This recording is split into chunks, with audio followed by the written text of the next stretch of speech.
هزینه هایی که ما میکنیم برای مثلا پسنداز بازنشستگی، حالا به روش های خیلی زیادی هم هست دیگه، مدل های مختلفی هم هست که میان پکیج های مختلف میدن، آفر میدن بیاین برای بازنشستگیتون سرمایه گذاری کنید. میتونیم از مالیاتمون کم کنیم؟ بعضیاشو بله. نمونه یعنی مشخص‌تر و بارزترش همون بایتراگی هست که برای بیمه دولتی، بازنشستگی دولتی به رنت دویچن رنت فرزیشون پرداخت میشه، از حقوقتون کم میشه، شما میدین و اربایتگبر میده، اونو بله. و بعضی بیمه هایی هست که در واقع سرتیفیت سیرتن، یعنی ناسام اونا رو به رسمیت میشناسه، بهشون میگن ریستارنت، اسمش هست. اون کسی بوده که این بیمه رو در واقع از 2005 اومده. به چه شکلی هست؟ کارمندها این بیمه رو میتونن ببندن با بیمه‌های مختلف. دولت هم سولاگه میده، یعنی هم اون مبلغی که شما میدین همون مبلغ رو به اون صندوق پرداخت میکنه، هم اگه بچه دارین بابت بچه‌ها بهتون میده، یه سولاگه میده. خود دولت هم داره یه مبلغ میذاره.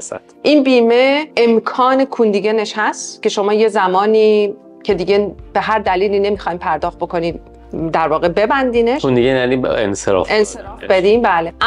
اما باید سهم دولت رو پس بدین، یعنی نه اینکه شما خود اون صندوق به دولت سهمش رو پس میده، پولی هم که شما دادین رو بهتون پس میده و دیگه بازنشستگی نمیمونه.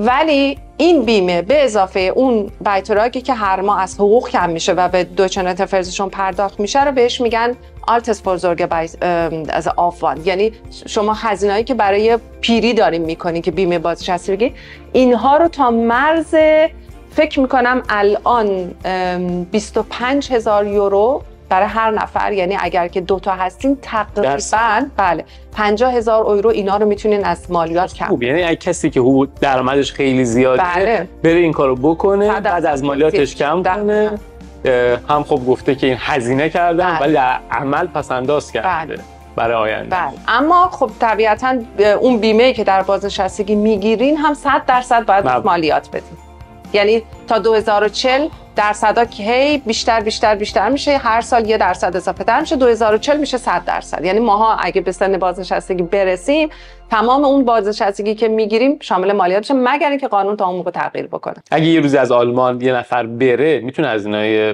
بازنشستگیشو پس بگیره؟ بله. شما دولتی‌ها رو نمیگم، اون اصلی دویچه. بله، شما هر زمان که بخواید میتونید برید صندوقی که پرداخت کردین رو ببندین، پولاتون رو پس بگیرین برید. هزینه‌هایی هست مثل من اینو شنیدم، طرف میگه من میخوام برم یه کت بخرم، مثلا لباس بخرم یا مثلا موبایل بخرم، هزینه رستوران رفتن، میشه یه جوری ربطش داد به کار بعد از مالیات کسرش کرد یا اینکه نه اینا افسانه است؟ نه افسانه اون افسانه ولی اینا هم آره افسانه است، ولی یه ولی داره. میشه به شرطی که لباسی باشه که شما فقط محل کار میتونین بپوشینش، یعنی بهش میگن تیپیش Arbeitskleidung، مثل آتش نشان. آتش نشان کفششو نمیتونه بیرون بپوشه، با اون کفش بره تو خیابون یا بره مهمونی. حالا اگه من کارمند بانک باشم بعد کارمندای بانک سالها اینجا دادگاه هم رفتن به خاطر که موظفن همیشه کچوا، کراوات، پیراهن سفید مرتب باشن، یعنی یه هزینه است دیگه، به هر حال یه بلاستونگ، و قبول نکردن چون شما با اون کت شلوار همه جا میتونین برین.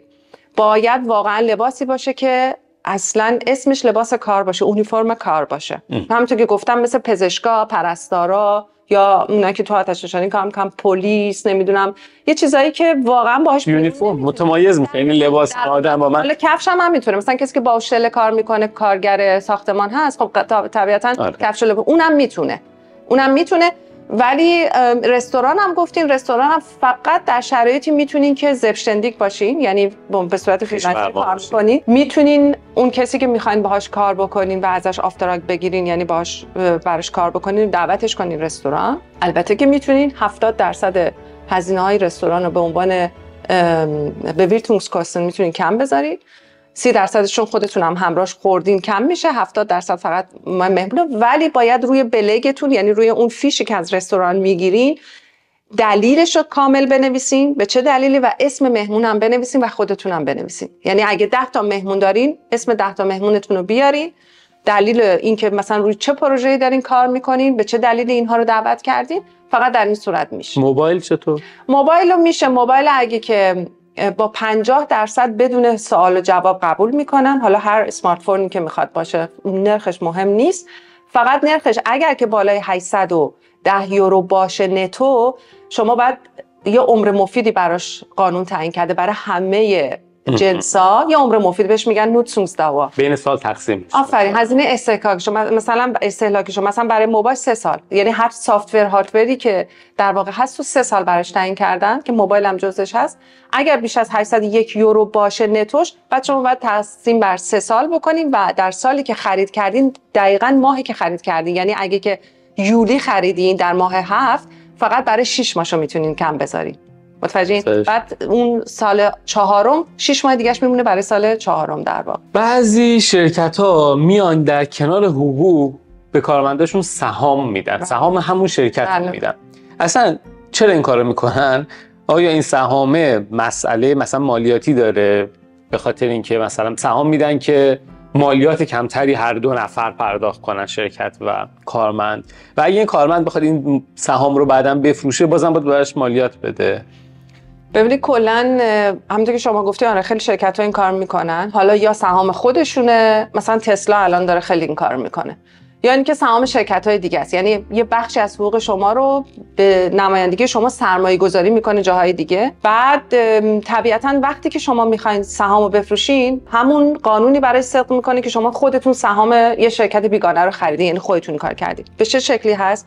همیشه در خرید و فروش سهام اگر از فروشش سود بکنید مالیات میدین، اگر سود نکنی مالیات نمیدین. سقف گفتید داره تو قبلی گفتید سقف داره و اون که خب الان شده 1000 یورو در سال، یعنی تا 1000 یورو هم حتی معاف از مالیات هست. اگر بالای 1000 تا بشه یک ذات یه درصد عمومی 25% هست که باید بدین، در واقع بهش میگن کاپیتال ارتقاگشتایا، یعنی مالیات بر سود بانکی یا سود خرید و فروش سهام. ولی اگر ضرر بکنید تا 100,000 یورو در واقع ضررتون هم دولت شریک میشه. یعنی نمیگه که حالا من فقط رو سود شما باید به من مالیات بدین، میگه اوکی حالا از این خرید و فروش سهام ضرر کردین، پس ضررتون هم به فینانس هم ملده میکنید، اما اینجا یه اما وجود داره. حالا یه خورده شاید پیچیده بشه. ببینید من گفتم 7 نوع انواع درآمد داریم. خب این درآمدا مثلا شما درآمد از منبع حقوق و دستمزد دارید، درآمد از شرکت هم دارید. اگر که از شرکتتون ضرر بکنین 1000 یورو برفرض فلوس داشته باشین، ولی از حقوق و درآمد که کسی فلوس نداره قطعا سود دارید، مثلا اونجا 20,000 تا سود دارید، این فلوس این درآمدتون ضرر این با سود اون کم و زیاد میشه. یعنی اینا به این شکلی که طبقاتی هستن ضرر و زیان درآمدها با هم کم و زیاد میشه. اما در مورد کاپیتال ارتقاگشتایا یعنی خرید و فروش سهام این صدق نمیکنه. این زیانه‌ای که از خرید و فروش سهام نمیاد با درآمد حقوق و دستمزد شما کم و زیاد بشه، بلکه سیو میشه با سالهای بعد. اگر از این خرید و فروش سهام سود کردیم با اون سود در آینده کم و زیاد میشه. چه جالب. حالا خود اینم قطعا پیچیدگی بیشتر هم داره که این ویدیو جا نمیشه مثلا اگه سهام مال آلمان یا اروپا نباشه مال آمریکا باشه. من اینو خونده بودم که متفاوت اصلا محاسبه میشه. یه سری شرکت‌های آمریکایی هستن چون درآمد داره خارج از اروپا میاد، اون اصلا از قبل ازش مالیات کم نمیشه، ولی شرکت‌های داخلی از اون 25% خودشون کم میکنن، مابقی رو به حساب شما میریزن، اون 25% میدن به فینانسانت. دقیقاً. خب حالا چطور ما هزینه‌هامون رو، این سوال آخره، چطور ما هزینه‌هامون رو بایگانی کنیم؟ حالا فیشی جایی داریم، قشنونگی داریم که بتونیم راحت‌تر سالهای بعدی اینو تو اظهارنامه مالیاتمون بیاریم، تو کامپیوتر نگه داریم، برگه نگه داریم، فایل واکنیم، چی کار کنیم؟ ببینید یه چیزی که خب من خیلی دیدم، اکثرا به خصوص ما خارجی‌ها که با این کاغذبازی و اینا خیلی بیگانه ایم، وقتی نامه ها میاد همینجوری حالا زورتیرن کردن، یعنی تقسیم بندیش کردن، ولی این زونکن و اینا خیلی با ما اصلا هیچ نسبت خوبی باهاش نداره. البته من خودم تو خونه 4 دارم. حتما برای هر سال یه دونه زونکن جدا بزنین، 20 21 22 23، بعد بیاین تقسیم بکنین. شما از بیمه بازنشستگی نامه میگیرین، بذارینش دویچن رنتن فرزیشن، از بیمه در واقع درمانتون نامه میگیرین، تکا، آووکا هر چی که هست بذارین اونجا. یعنی براش به قول آلمانی لاشه درست کنین. یعنی بیاین این کاغذایی که مخصوص این زونکنا هست که طبقه بندی میکنه رو تهیه بکنین، بنویسین که چی هست. با کارتون قرارداد کار دارین، فیشای حقوق ماهیانه‌تون رو که میگیرین و فیش سالیانه رو که میگیرین بذارین اونجا. هر هزینه‌ای هم که مربوط مستقیم با کار دارین دوباره یه دونه در واقع زیر مجموعه توی همون قسمت براش درست کنین، بزنین هزینه ها وربومسکاستن، هزینه‌ای که مخصوص مستقیم با کارتون هست. مثلا بفاگه آبو دارین، قرارداد دارین، مثلا همین که شما گفتین موبایل میخرین، لپتاپ میخرین، نمیدونم هر چیزی که مستقیم با کار میشه اونا رو بذارین اونجا نگه دارین. بعد بیاین در مورد خونه، قرارداد خونه، این بتریپسکوستن ابرشتونگی که مال شارژ سالیانه است که میگیرین هر سال، اینا همه رو در قسمت وونونگ بذارین. بعد بیاین سلامتی، در واقع گزون هایت، هزینه‌ای که میکنین بذارین. بیمه‌های متفرقه که مثلا پس همه رو نگه داریم. همه رو نگه، بله تا 3 سال که شما باید همه رو نگه دارین. بعدم توی یه سری زونکنایی که هر کدوم سال رپرزنت یه سالی، مثلا سال 2023 جدا کنین از هم. توش هم باز بیایم جدا کنین. این بهترین کاره که تا گفتن شما میتونین حالا اگر که دوست دارین، حوصله دارین، میتونین اینا رو اسکن کنین به عنوان فایل ذخیره بکنین که هیچ اشکالی هم نداره، به شرطی که 2-3 جا هی ازش بکاپ بگیرین که اگه یکی از بین رفت اون یکی رو داشته باشین. چون که واقعا نیاز و همچنین کرانک ملدونگایی که میکنین، البته که خوشبختانه الان چند ماهه که اتوماتیک میره بیمه سیو میشه، ولی اونا رو هم شما نگه دارین. چرا؟ چون یا مثلا بیمه بیکاری میگیرین برای یه دوره‌ای، حتما اینا رو نگه دارین. چون یه زمانی هست که شما میخواین سنوات در واقع بازنشستگیتون رو مشخص کنین، بعد میرین بیمه میگه این تاریخ هیچی برای شما ملد نشده، بیاین برای من روشن کنین که چیکار میکردین.